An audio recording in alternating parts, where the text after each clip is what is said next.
Boa noite. Um feliz sábado a todos. E eu agradeço de coração essa igreja pelo convite, o irmão Luizinho, o irmão Val e a sua esposa Irani, né? Irani, muito obrigado.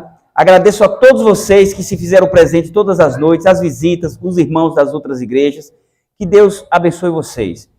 A presença de vocês é que faz com que isso aconteça. Imagina eu sair de Capim Grosso para vir ministrar a mensagem aqui, chega aqui e não tem ninguém. Eu vou pregar para os bancos? Não adianta. Então, é a presença de vocês que faz com que isso aconteça. Isso é muito importante você entender que o crente tem que congregar. Ah, eu não vou para a igreja hoje, quarta-feira, estou cansado, domingo eu vou sair na rua, vou comer uma pizza. Faça o possível para você ter o compromisso de congregar, porque a sua presença é mais importante do que você imagina. Você fortalece a igreja. A sua presença vivifica a igreja. Então eu fico feliz por vocês terem se feito presente durante todas essas noites. Visitas, irmãos na fé. Parabenizo vocês que tomaram as suas decisões ontem pelo batismo. Eu vou dizer uma coisa para vocês. Sejam sinceros. Sinceros. Quem foi que depois saiu daqui já ficou em dúvida? Põe assim com a mão dos que tomou decisão. Aquela. Só você por enquanto, né? Amém que só foi ela, porque geralmente é todo mundo. Geralmente, quando você sai aí da calçada da igreja, já fica em dúvida. Ah, rapaz, não era para eu ter ido para frente. Mas eu quero dizer para você que a sua dúvida está lançada por terra em nome de Jesus. Porque não pertence a Deus. Não pertence a Deus. Eu quero dizer para vocês que vai ser difícil. Ontem eu até falei que, sabe quantas vezes eu já pensei em desistir? Eu até falei que vocês poderiam pegar um caderno de 10 matérias, não foi? Mas é verdade. Todas as vezes que eu via um não como resposta, eu ficava furioso. Graças a Deus que Ele vem moldando a minha mente, o meu coração, para que eu possa engolir os sapinhos que vai surgindo. Todos aqui, nós provavelmente temos irmãos em casa, né? E uma hora ou outra nos desentendemos. Concorda? Então, se você se desentende com seu irmão biológico, de pai e mãe, que mora no mesmo teto, você acha que não vai se desentender no meio dessa irmandade aqui? Vai! Mas você tem que entender que é caindo, levantando, e Deus vai te ajudando. Não pode desistir, porque a luta que quando você estava lá no mundo era por outra coisa, para você não vir. Mas já que você veio e tomou a decisão, a luta de Satanás com você agora é para você não permanecer. E ele vai usar, não é jegue não, é crente. Ele não vai usar pessoas lá do mundo, vai usar pessoas aqui dentro da igreja. Ele vai usar aquele irmão fofoqueiro, aquela irmã fofoqueira, aquele irmão que compra e não paga, aquela irmã infiel. Vai usar um testemunho negativo. Eu vou para a igreja aquela irmã sem vergonha que botou ponta no marido, aquele irmão que tem uma quenga. Desculpa falar assim, é porque aqui a gente soletra o pecado, para você entender, viu? Mas eu não entendi, entendeu sim. Eu quero dizer para você, quem sai da igreja por causa de crente desconvertido, não tomou a decisão por Cristo. Será que o que é mais importante, Cristo ou irmão? É Cristo. Agora, para você aceitar Cristo e mostrar que aceitou Cristo, você tem que tolerar o irmão. Não tem como dizer que servimos a Deus se não tentar amar o nosso irmão. Foi meu pé de novo? Ô pé grande, viu? A propósito, quem nos visita essa noite, que não é adventista ainda, faz assim com a mão que eu quero lhe conhecer.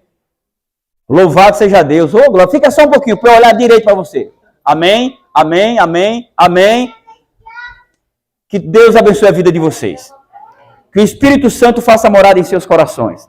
E que vocês possam vir outras vezes. Tá bom, irmão? A sua esposa já é batizada. E o senhor é por pouco tempo que não é crente, viu? O senhor vai acompanhar ela. Vai! Sabe por quê? Eu falei até um dia desse ali, durante a semana com a irmã Ita, que quem manda na sua vida é Deus, né? E ainda bem que não é eu. É Deus. Vou falar o mesmo para o senhor. Quem manda na sua vida, olha para mim, é Deus, viu? É o senhor dizendo que não, ele dizendo que sim. Vamos ver quem vence. Tá bom? Amados, vamos abrir as nossas Bíblias no livro de 2 Crônicas, segundo escrito dos Crônicas, né?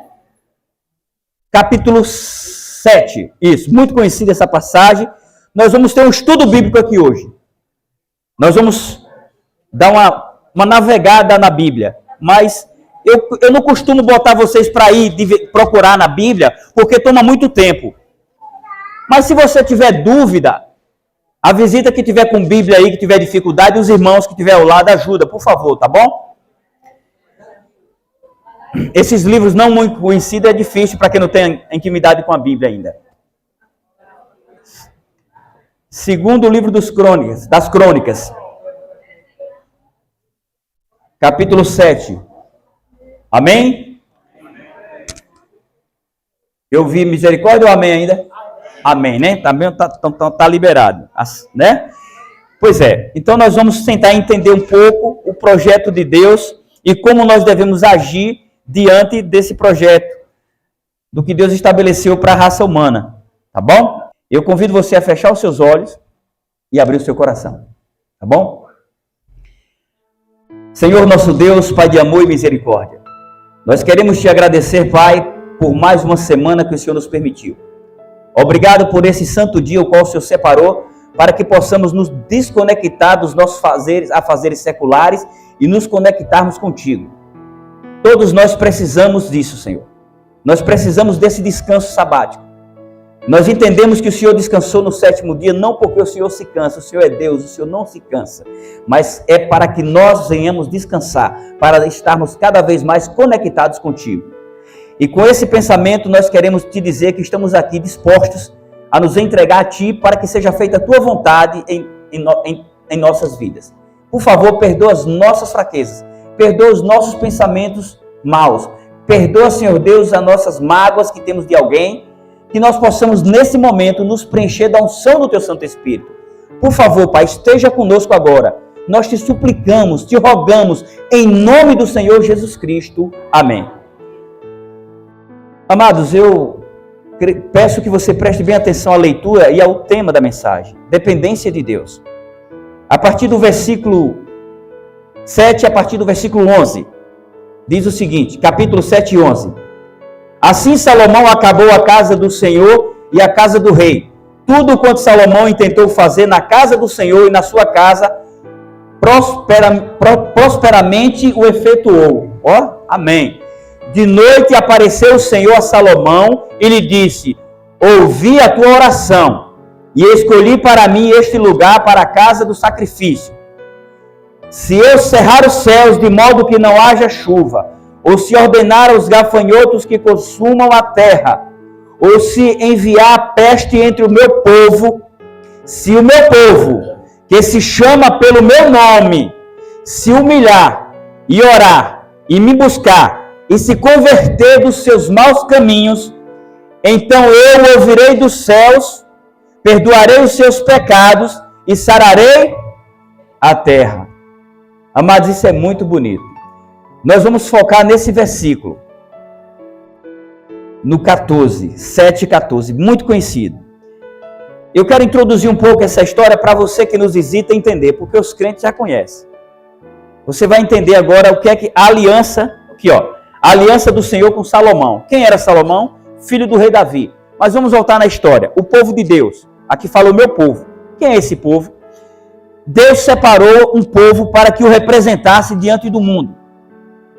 Quem foi o primeiro representante depois do dilúvio? Abraão. Noé, os descendentes de Noé, da descendência de Sem, surgiu Abraão. Abraão saiu do meio da sua parentela. Ele morava na Mesopotâmia, na região de Babilônia, hoje não, tempos depois, hoje nem existe mais. E ele atendeu o chamado, saiu do meio de seus parentes e foi para a terra a qual Deus lhe prometeu que lhe daria como herança. E a partir dele, iria fazer grande nação. Eu quero deixar bem claro aqui, que se alguém dormir eu vou chutar a canela. Pode ser até do pastor, viu? Tá ouvindo? Vamos lá.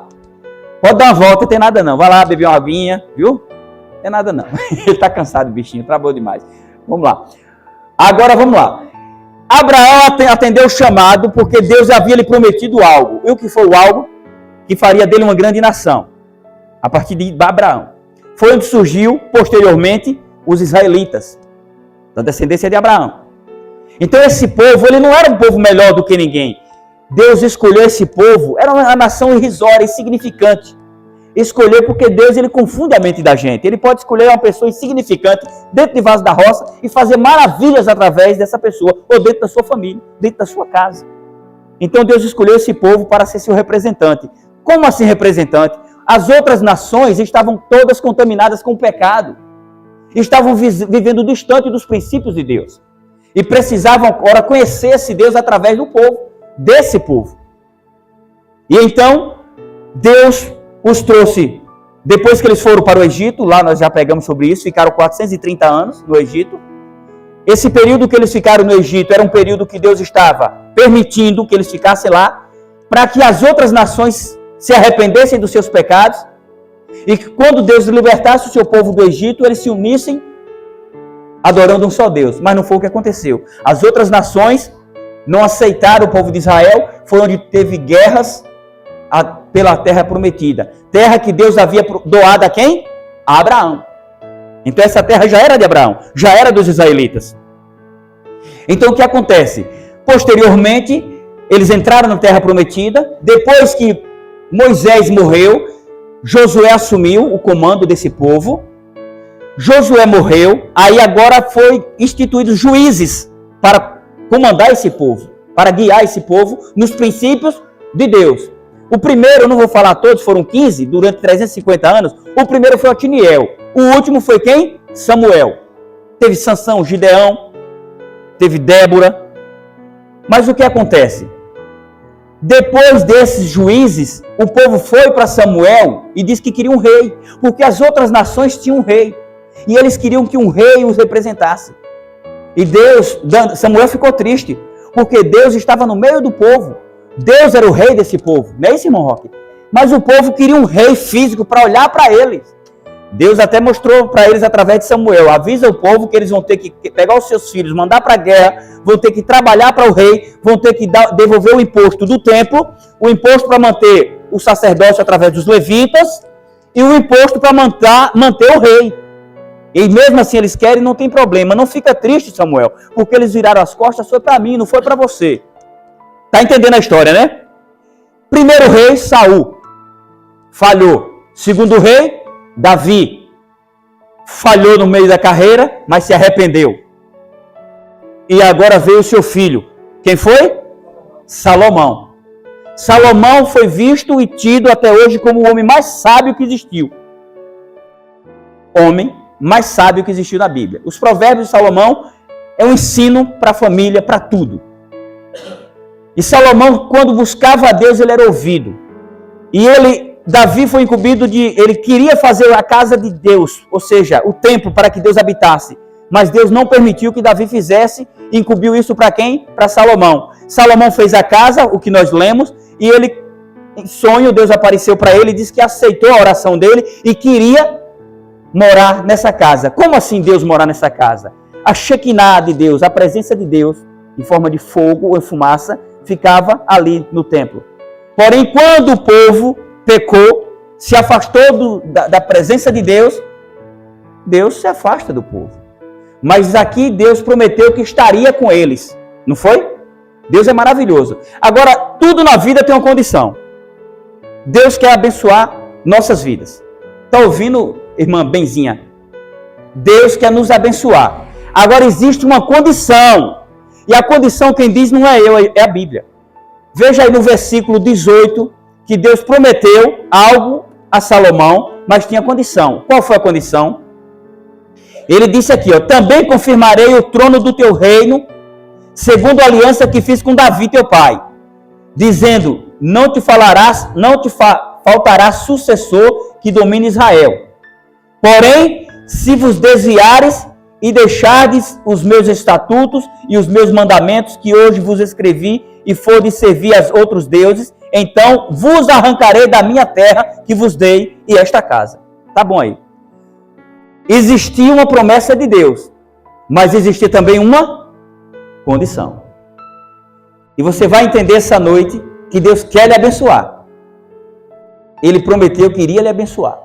Esse povo de Israel foi escolhido para ser os representantes de Deus. Aí alguns críticos da Bíblia, até dos adventistas, falam assim, mas isso aí foi no Velho Testamento, isso era para o povo judeu, para o povo de Israel. Não.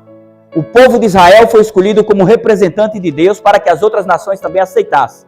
Eles falharam. Quando Jesus veio, os sacerdotes, escribas e fariseus, eles estavam posudos, cheios de pampa, se sentiam o Deus aqui na terra. E eles não aceitaram Jesus. Eles fizeram o quê? Os mataram. E aí começou a igreja apostólica, a partir dos apóstolos. Certo? E se você for lá em Romanos 6,12, você vai entender que a nova aliança, ela sempre existiu. Mas a aliança que tinha com o povo de Abraão era a circuncisão. Se você precisar, você vai entender. Deve doer só em pensar. Né? Só em pensar dói. Depois eu não vou entrar nos detalhes como é que funcionava. Era uma aliança abrâmica. O povo de Abraão, os descendentes de Abraão, tinham que ser circuncidados, os homens. Porém, todo mundo que se convertia ao judaísmo também tinha que ser circuncidado. Depois de Cristo, qual passou a ser a representação de aceitação a Deus? O batismo. Você vai lá em Romanos 6,12, Paulo fala lá. O batismo. Através do batismo, você diz para o mundo que está morrendo para o pecado, para a prostituição, para veaquez, para tudo que não presta. Você está dizendo, eu estou morrendo para aquele velho homem, aquela velha mulher. Aí você, imergido na água, morreu. Simbolicamente. Vai depender da sua força de vontade para o Espírito Santo trabalhar. Ressuscitou. Morre-se o velho homem e nasce a nova criatura. Amém? Amém. Porém, não tem milagre no batismo. O milagre está na perseverança. Mas o símbolo da nova aliança é o batismo. Não o domingo, como alguns julgam, porque Jesus ressuscitou no domingo. Não é bíblico, é dogma. É criação do homem, é invenção, é coisa do capeta. Eu digo e assino embaixo, Gil da Barraca assina embaixo e provo. O que representa a sua aceitação a Cristo, a sua aliança com Cristo, é ser nova criatura. E ser nova criatura é aceitar o batismo. E perseverar na caminhada. Tá bom? Amados, vamos tentar introduzir um pouco a nossa mensagem, que já é quase hora de parar, mas é assim mesmo. Deus proverá. O que exatamente nos torna o povo de Deus? Existem algumas condições, como vocês viram, e vocês vão entender essa noite. Todos aqui querem ser povo de Deus? Amém? Amém. Mas não é só dizer assim, eu sou, você é filho. Está ouvindo aqui quem nos visita? Você é filho, eu sou filho. Nós somos todos filhos de um só Deus. Agora, porém, nem todos entre nós são obedientes. É igual numa casa. Nós temos vários filhos. Tem uns que é uma miséria de abusado. Né? Apanha de manhã, aí de tarde tem que dar outra para não esquecer. Porque o moleque é fogo. Mas é assim mesmo. Deus está dando sabedoria aos pais, estão batendo menos, está mais aconselhando. Mas é assim. Nós com Deus é a mesma coisa. Todos somos filhos, porém nem todos nós somos obedientes. E você vai entender que existe uma condição para você se denominar povo de Deus. Quem diz não é eu, é a Bíblia. Aqui diz no chamar pelo meu nome, se o meu povo que se chama pelo meu nome, você chamar pelo meu nome, como saber se somos o seu povo? Todos nós somos referência. Como saber? Ou seja, todos nós somos referência. Se você olhar aqui para Cláudio, você vai assemelhar alguém a Cláudio. Como é o teu nome? Débora? Delma. Primeira Delma que eu conheço. Delma. Aqui da igreja, quando você vê Delma, lembra de Cláudio. Quando vê Cláudio, lembra de Delma. Quando vê Gil, lembra de quê? Em Capim Grosso? Ah, sério, barraca conhecida, né? Pronto. As pessoas têm que olhar para você e lembrar de quem? Entendeu agora? Se você é povo de Deus, quando as pessoas olhar para você, tem que enxergar Deus. Tem que lembrar de Deus. Você tem que ser semelhante a Ele de alguma forma. Eu digo, não é só na aparência. É na aparência, é no falar, é no vestir, é no viver. É em casa, é na rua, é na igreja, é na mercearia da esquina, é na meia dúzia de ovos que comprou fiado e não pagou, tem que corrigir isso aí, tem que pagar. É, porque você representa Deus. Você é povo de Deus. Ou seja, como eu disse aqui, chamar pelo meu nome. Ou seja, todos nós somos referência de algo ou alguém. Já falei, aonde quer que estejamos, independente do que queremos ou não, do que querermos ou não, nós somos representantes. Isso é fato. Mesmo que eu tente me esconder, a barraca do Gil já está ligada a mim. Não tem por onde correr. E vice-versa.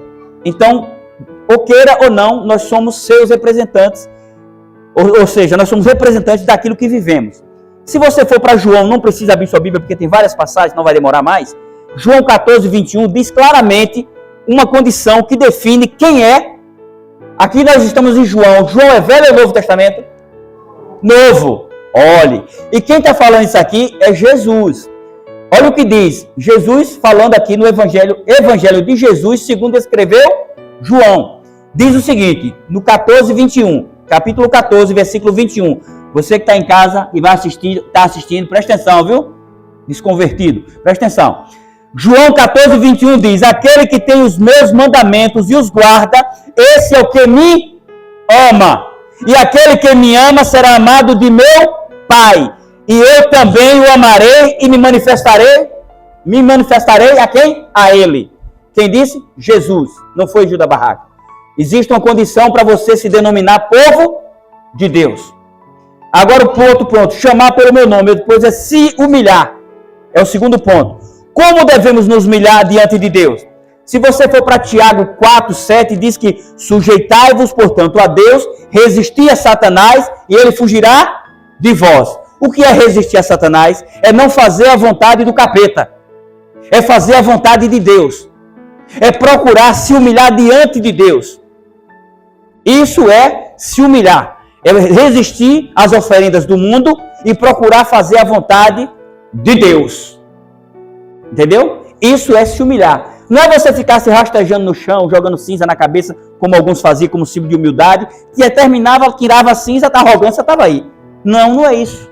É quebrantar o seu coração, tratar bem o seu irmão, não ser indiferente com as pessoas que têm menos condição, deixar de puxar saco de quem mais tem, que isso é pecado também. Eu falei sobre isso ontem, né? Eu até falei que tem uns que é puxar saco de pastor, mas aqui não tem, né? Não tem. Se tiver, pare com isso, trate bem o pastor, respeite o pastor, dê a qualidade que ele merece, cobre se for necessário, mas não puxe o saco. Ele vai pegar o beco e vai vir outro, e você vai ficar em atrito com seu irmão. Tratar bem a todos, independente da sua posição, tá bom? Pois é, cuidado. Tem muita gente que pode estar perdido dentro da igreja e não sabe. Amados, o outro ponto, o terceiro ponto, a oração, se humilhar e orar, né? Ou seja, se somos amigos de Deus, precisamos ter o quê? Uma aproximação com Ele. Se eu tenho um amigo, eu tenho que ligar para ele, visitá-lo se ele estiver doente. Eu tenho que ter um relacionamento com ele. Não é assim? Você vai casar. Você já desenvolve um relacionamento com Delma, né? Com Delma. Então, vocês precisam se identificar de alguma forma. Senão, não dá certo. Senão, vai ser dois carneiros de chifre no mesmo coxo. Não dá. Tem briga. Então, assim é você e Deus. A oração é a conexão de você e Deus. É falar com Deus. É abrir o coração a Ele. Se você tem Deus como amigo, você não se sente só. Por isso que Ele ouve. Ou seja, se somos amigos de Deus, precisamos ter aproximação dEle. Só podemos conhecer alguém se dedicarmos-lhe tempo e atenção. E isso só é possível através da leitura diária da Bíblia e oração constante. Quando somos sinceros, Ele nos ouve e nos responde. Quando somos sinceros, Deus nos ouve. Porém, no seu tempo, no seu não, no de Deus, viu? No tempo de Deus, para você não se apressar e começar a murmurar tanto e aí perder a bênção. É no tempo de Deus. Seja sincero e Ele vai lhe abençoar, conforme a vontade dEle e o tempo dEle. Se você for para Isaías 65, 24, diz o seguinte: e será que antes que clamem, eu responderei, estando ainda falando, eu os ouvirei. Você está entendendo? Deus, Ele é fiel. Às vezes nós não recebemos as bênçãos que Deus tem preparada para nós, porque somos egoístas. E a partir do momento que recebemos, que somos abençoados, engrossamos o cangote e nos achamos independentes e pegamos o beco. Viramos as costas para Deus. E é por isso que às vezes Ele permite que você caia no poço. Que você fique lá no fundo. Para ver se você vira esse pescoço duro e olha para cima e enxerga a saída. Enxergando a saída, você vai enxergar Deus. Não deixe chegar em sua vida ser necessário você cair lá no fundo do poço para precisar de Deus. Eu tenho visto muitas pessoas, muitas e não são poucas, que pedem oração na igreja, que não são evangélicas e nem gostam de crente, alguns. Mas quando o meu pé está doendo, ora por mim. Bota meu nome lá, ou bota o nome da minha filha, não tem problema. Nós não devemos ser egoístas, tem que orar. Tem que orar sim. Mas depois que passa a enfermidade, esquecem. Não faz uma visita, não aceita um estudo, não quer nada. E tem muitas pessoas assim também. Está passando por dificuldade, vem para a igreja, se batiza, pede a Deus que entre com providência e Deus entra. Mesmo sabendo que depois você vai se afastar. Porque Deus, ele cumpre. Ele faz a parte dele. Somos nós que falhamos com a nossa. Aí a maioria faz o seguinte, depois de servir, a barriga está cheia, o pé não está mais doendo, aí tchau Deus. Tomara que se arrependa antes e volte. Senão fica feio. Ou seja, a oração é respondida antes mesmo que você termine de falar, Deus já está providenciando a resposta. Você só precisa ser sincero. Buscar. Deus tem grandes coisas grandiosas bênçãos para nos dar. Porém, nós precisamos ir ao encontro dele. Às vezes nós queremos as bênçãos do Senhor. Pode até um pouquinho, irmão. Nós queremos as bênçãos do Senhor, mas ficamos de braços cruzados. Não fazemos nada.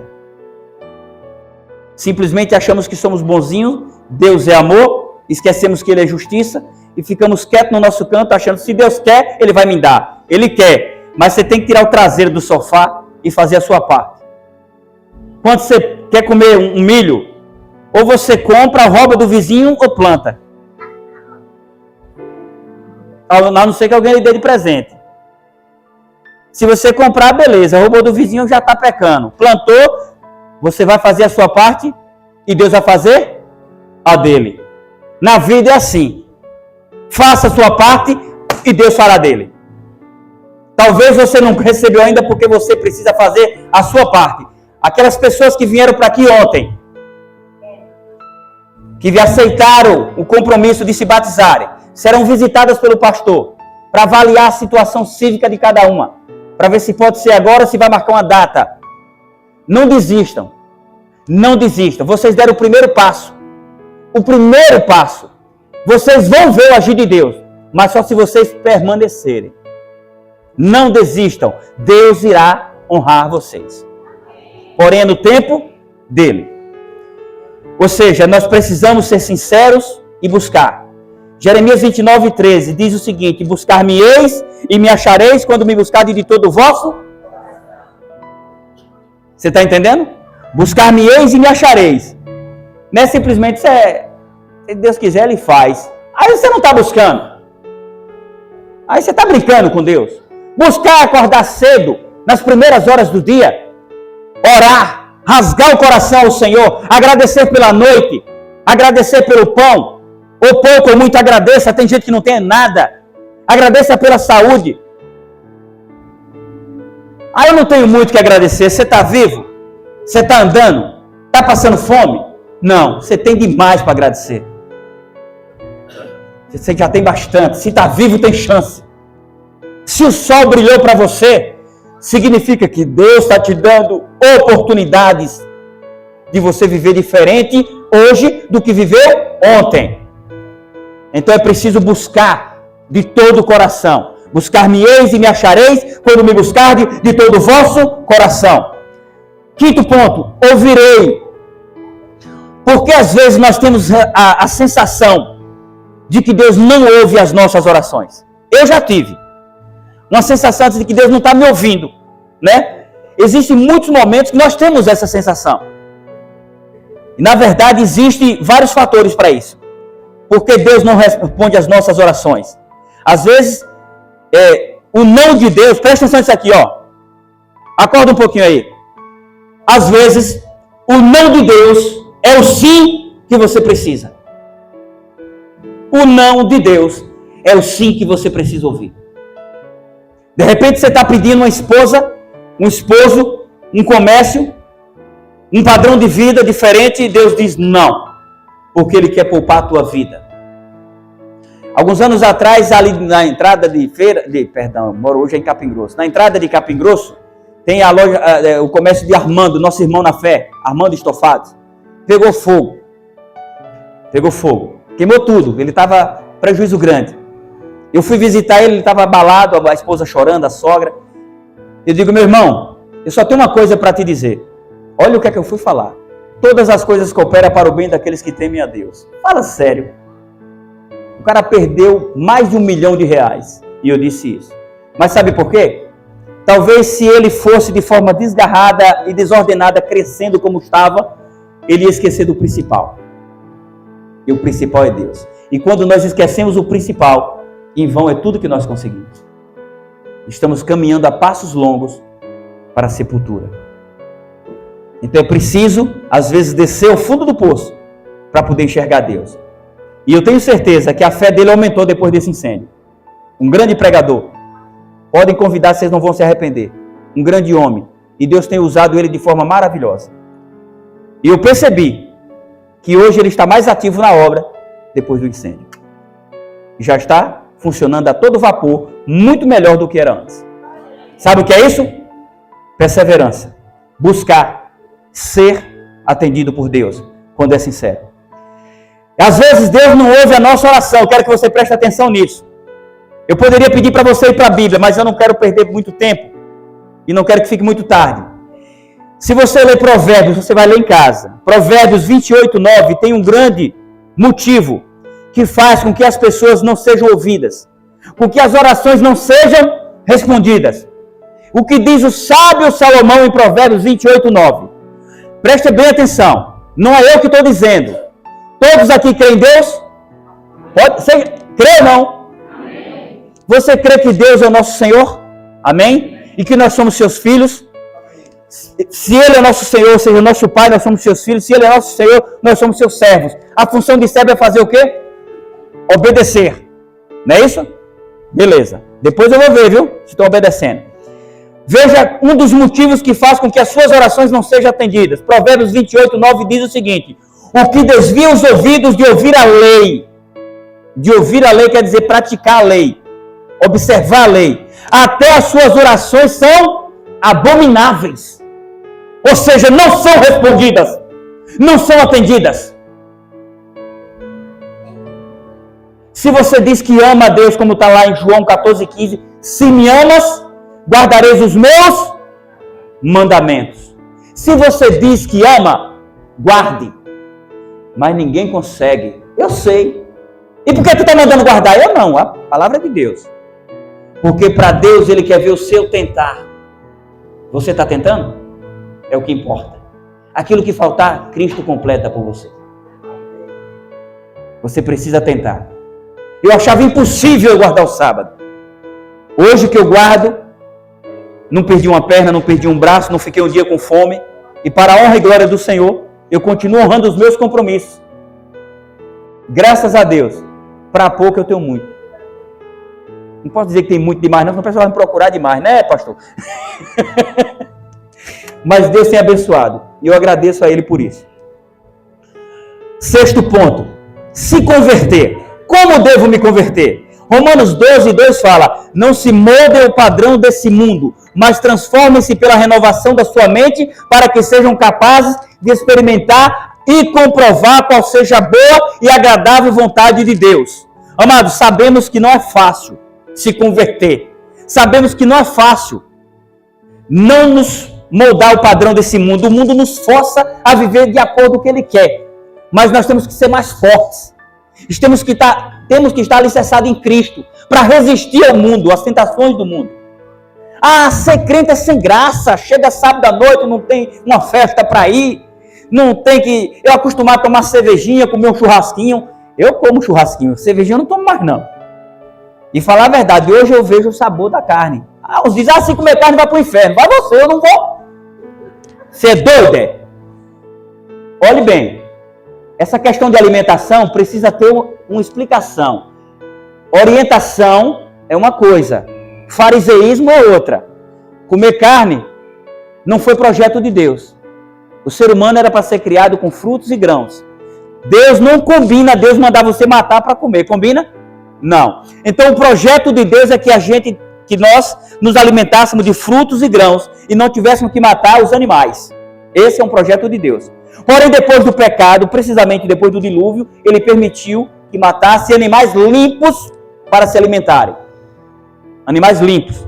Aquele que consegue não comer carne e é vegetariano, parabéns. Eu pago, como diz o outro, 10. Dou 10 para você que consegue. Eu ainda não consegui.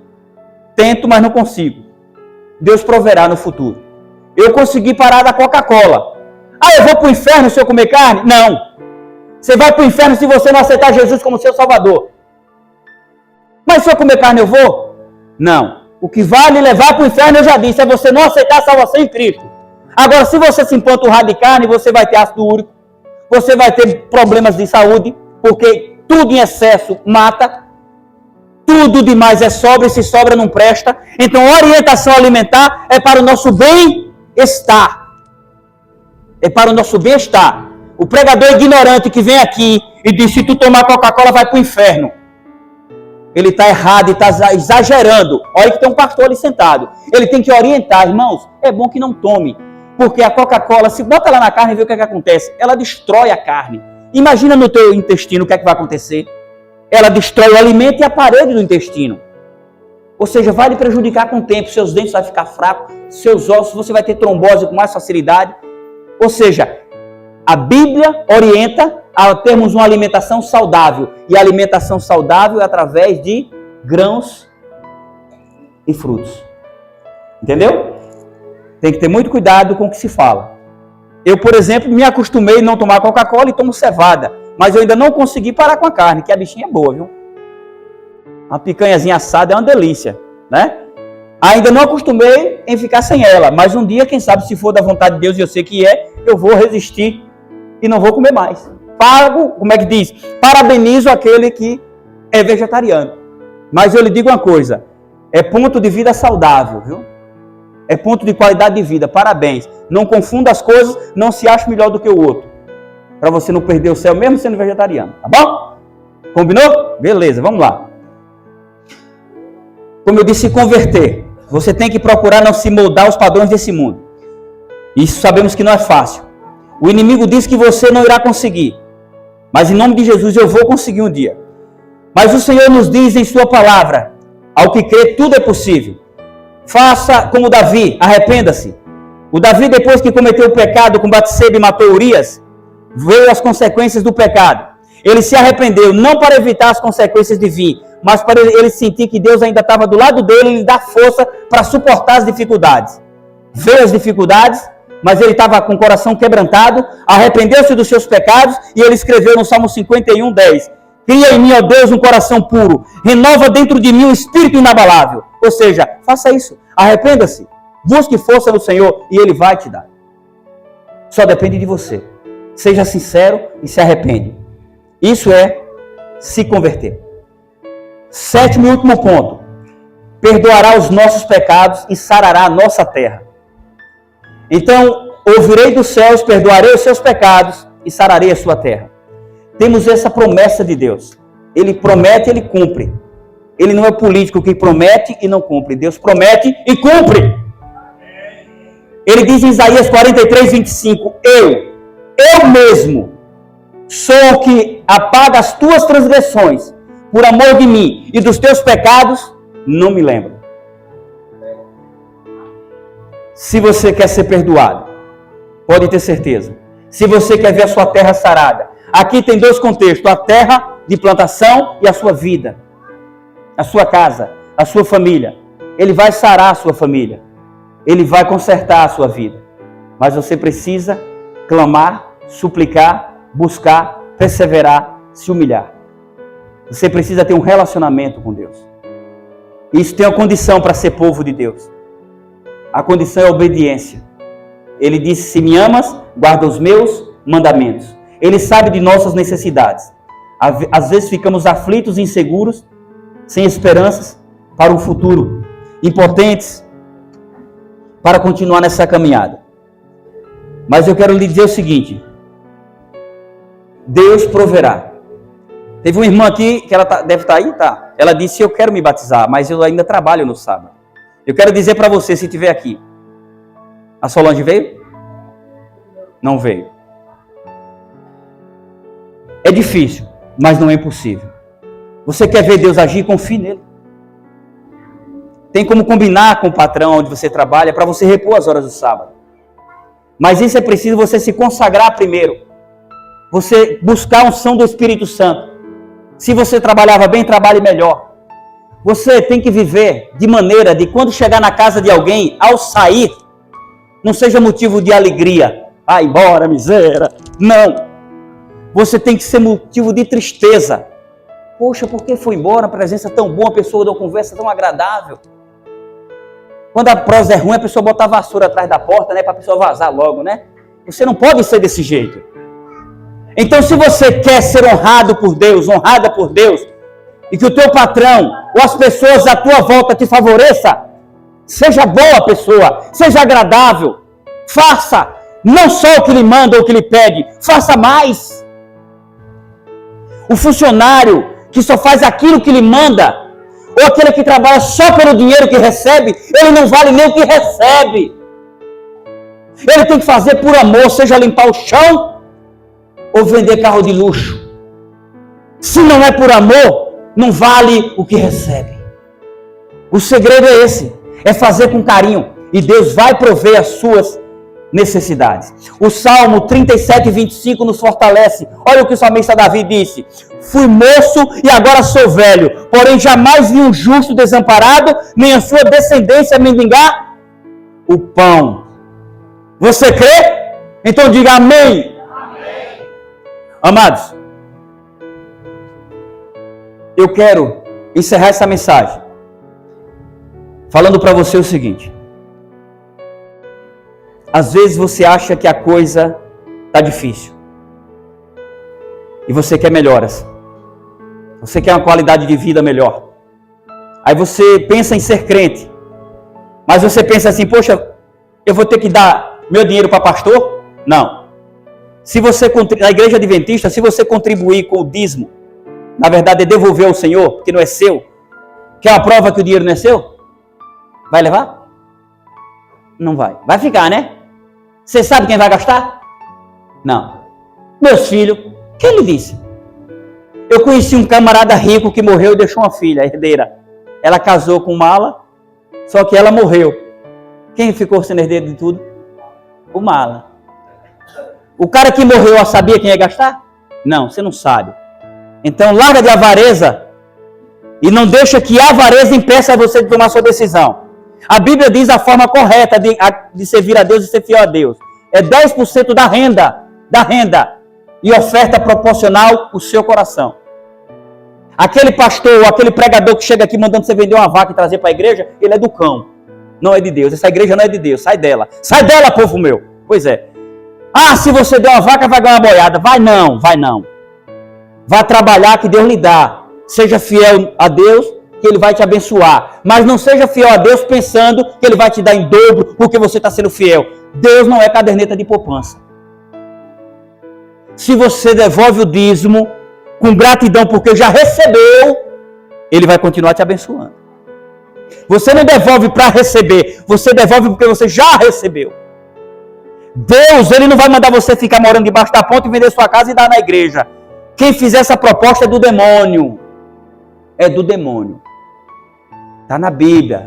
Não existe isso. Aí por isso que muitas pessoas não tomam a decisão. Porque fica vindo esses demônios charlatões, roubando as pessoas, aí pensa que é tudo igual. Não estou defendendo o pastor não, viu? Porque se for errado eu chuto na canela também. Eu estou defendendo a doutrina da igreja adventista que é bíblica. Tu duvida? Você que está assistindo? Então peça um estudo bíblico que eu vou lhe mostrar. Você pensa que vida de pastor é boa? Vai ser pastor. Vai, Roque. Pois é. É você e Deus. Eu nunca vi um pastor adventista na casa do irmão dizer: você está infiel, tem que devolver o dízimo. Até porque se ele fizer isso, ele perde a credencial dele. Ele tem que orientar o irmão, que é uma demonstração de fé e fidelidade, honrar o voto que fez no dia do batismo. Orientar, não cobrar. É diferente. Então nós precisamos entender. Deus quer nos abençoar. Mas nós precisamos fazer a nossa parte. em todas as áreas de nossas vidas, tentando viver a vontade dele, não a nossa. Ah, mas não está sobrando. Lógico, você está deixando Deus por último. Deixa ele, bota ele como primeiro para ver se não sobra. Ele tem que ser o primeiro. O primeiro é dele. Aí você deixa sobra, nunca sobra. Por mais que você tenha, não sobra. O saco do avarento não tem costura embaixo, é rasgado. Nunca enche. Tem até uma historinha, eu nem ia contar essa história, mas eu vou contar, porque vocês estão querendo dormir, acorda aí, ó. Tem um velho, né? Esses velhos meio carrancudo, meio metido a besta, ignorante. Ele disse, o meu não vai dar o que eu tenho, não. Quem quiser que vá trabalhar. O que eu tiver de dar, eu vou dar logo. Deu logo uma vaca para outra. Vendeu a fazenda todinha. Disse, quando eu morrer, para botar no caixão que eu vou levar. Vamos trabalhar. Aí o velho morreu. Só que um dos filhos foi para São Paulo. Lá ficou sabido, a pele macia, bonita. O velho morreu, aí veio o filho de São Paulo. Chegou lá, tá lá o presuntão no meio da sala. E aquela dinheirama toda em cima do corpo. E os irmãos chorando, e aquele tanto de dinheiro, o povo tudo olhando. Aí o filho, ex-matuto, agora paulista, chegou e disse, mano, é porque é assim, né? O matuto, quando ele vai para São Paulo, se chegar em Minas, na divisa com São Paulo, já volta falando paulista. Quase todos. Eu quase volto assim. Mano, me diz uma coisa. Pra que essa dinheirama toda aí em cima do corpo do pai? Aí o irmão que ficou, o matutano, disse, mano, tu não sabia não? O papai disse que não vai dar nada dele a ninguém não. Quem quiser que vá trabalhar, ele disse que é para levar. Ele vai levar para gastar lá, ou no céu, ou no inferno, quando ele for. Aí disse, para com isso, mano. Chefe, faz o seguinte, eu vou preencher um cheque aqui, nominal a ele, e bota aí dentro, quando ele chega lá, ele saca, me dá o dinheiro. Toma, avarento. O mundo é do sabido. Você não sabe quem vai gastar. Não impeça a bênção de Deus chegar em sua vida por se segurar em coisas materiais. Deus proverá todas as coisas. Ele não vai deixar os seus fiéis mendigar um pedaço de pão. Eu sei que a coisa está difícil. Eu perguntei se você crê em Deus. E você disse que crê. Eu vou encerrar com uma reflexão que conta a história de um alpinista. É uma reflexão que eu conto várias vezes. Muitos aqui já conhecem. Um alpinista, ele foi escalar uma montanha muito alta, tipo o Everest. Mas ele queria ficar famoso. Ele disse, eu vou fazer isso sozinho. Era impossível qualquer ser humano escalar essa montanha sozinho. Era muito perigoso. E ele disse, eu irei escalar sozinho. Arrumou suas bagagens, os grampos, as cordas e foi. E ele começou a escalar aquela montanha. O tempo começou fechando, muito frio, muita neve e chuva. E ele já estava muito alto, uma escuridão tremenda. Ninguém conseguia enxergar nada. E quando o tempo começou a apertar, ele se desprendeu do lado de cima e começou a cair. E ele gritava, meu Deus, me ajuda, eu vou morrer. E de repente, recebe um puxa-vanco. Um escuro que nada podia ser visto. Nada, absolutamente nada. Oh, meu Deus, obrigado. Ele ficou pendurado em uma das cordas dos grampos que ele tinha pregado. E ficou girando. Não enxergava um palmo na frente do nariz. Ele, Senhor, obrigado por poupar a minha vida. Estou vivo. Ah, Senhor, mas se eu ficar aqui eu vou morrer. Está nevando, está muito frio. Eu não enxergo nada. Me ajuda, Pai. E começou a clamar. Eu creio em Ti. Tu é o meu Deus, eu sou Teu filho, assim como você falou. Me ajuda! E clamava e chorava. E de repente ele ouviu uma voz que disse, filho, você me chamou? Quem é? Você me chamou? É Deus? Sim, sou eu. Oh Deus, me ajuda. Me tira daqui, senão eu morro. Você crê em mim, filho? Eu creio, Senhor. Você confia em mim? Eu confio, Senhor. Confia mesmo? Confio. Na tua mochila, nas tuas costas tem uma faca. Pegue a faca. Ele pegou a faca. Agora corte a corda. Fazer o que, Senhor? Cortar a corda. Você não quer que eu te salve? Você não disse que crê em mim? Que eu sou o Senhor da tua vida? Tudo escuro, ele não via nada, só ouvia aquela voz. Cortar a corda, Senhor. Sim, E ele ficou com a faca assim. E no dia seguinte, quando amanheceu o dia, ele foi resgatado, morto, congelado, a apenas 1 metro do chão. Agora eu pergunto para você essa noite.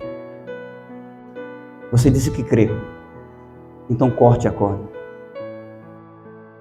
Corte a corda que te segura lá no mundo. A irmã pode vir para cantar. E depois que ela vir, eu vou orar por você. Para que um dia você corte essa corda. Ou você corta ela ou vai ser sufocado ou enforcado com ela. Deus o livre que aconteça isso. Porque o mundo faz isso. Ele nos sufoca. Ele nos prende. Ele nos gruda. Ele nos entrelaça nas suas garras de uma forma tão grande que a gente se sente sufocado e não consegue cortar a corda. Deus vai te preparar. Essa dúvida vai sair. Pode ter certeza que vai, meu irmão. Tem mais alguém que nos visita, que quer participar dessa oração? Deus não é intruso. Ele não é evasivo. Ao contrário de Satanás. Ele invade as nossas vidas. Ele destrói lares. Ele destrói vidas. Deus, ele bate apenas na porta do seu coração. É você que decide se quer que ele seja o Senhor da sua vida ou não. Eu vou orar por você. E que Deus possa continuar sendo o Senhor da sua vida. Feche os seus olhos e vamos orar. Santo Deus, Pai de amor e misericórdia, nosso Senhor Criador e mantenedor, eis aqui os teus filhos, Pai, que vieram à frente mais uma vez. Alguns ainda com dúvidas, com insegurança, indecisos, mas vieram. Porque no fundo eles sabem que o que vale e o que mais importa para todo ser humano é temer a Ti, Senhor Deus, e guardar os Teus mandamentos. Assim diz nas Escrituras Sagradas, através do sábio Salomão. Eu te peço que o Senhor os fortaleça nessa decisão que tomaram. Que o Senhor possa, Senhor Deus, cooperar para que todas as coisas possam correr bem em suas vidas e que logo em breve eles possam descer as águas batismais, declarando para o mundo que querem ser novas criaturas e querem viver a eternidade contigo. Eu te peço por aqueles que não vieram, porque o Senhor sabe o motivo. Quem sou eu para julgá-los? Que o Senhor possa fazer uma visita em seus corações. Que o Senhor possa incomodá-los a entender que precisam tomar suas decisões o quanto antes. Porque estamos vivendo num mundo contaminado com o pecado. Somos a todo momento tentados por anjos do mal para tirar a nossa paz e destruir a nossa felicidade familiar. Por favor, Senhor, que o Senhor repreenda toda e qualquer investida do inimigo que possa vir em direção aos teus filhos. Que o Senhor possa os blindar com a tua presença, com o teu amor e com a tua misericórdia. Por favor, Pai, esteja conosco agora e sempre. Nos dá uma noite de sono completamente na tua presença e sob a tua proteção. E se for do teu querer, Senhor, nos desperta amanhã para vivermos mais um dia na tua presença. E nos traz de volta aqui à tua casa para mais uma vez nos preenchermos da tua santa e boa palavra. Eu quero encerrar essa oração, te agradecendo por tudo e te pedindo perdão pelos nossos pecados e te convidando a ser o Senhor de nossas vidas. E nos ajuda, Senhor Deus, a cortarmos a corda todos os dias e confiarmos no teu amor e na tua misericórdia. Esteja conosco agora e sempre. Esse é o nosso pedido e essa é a nossa oração. É o que te pedimos em nome do Pai, do Filho e do Espírito Santo. Amém. Que Deus abençoe a todos. Eu estarei na porta.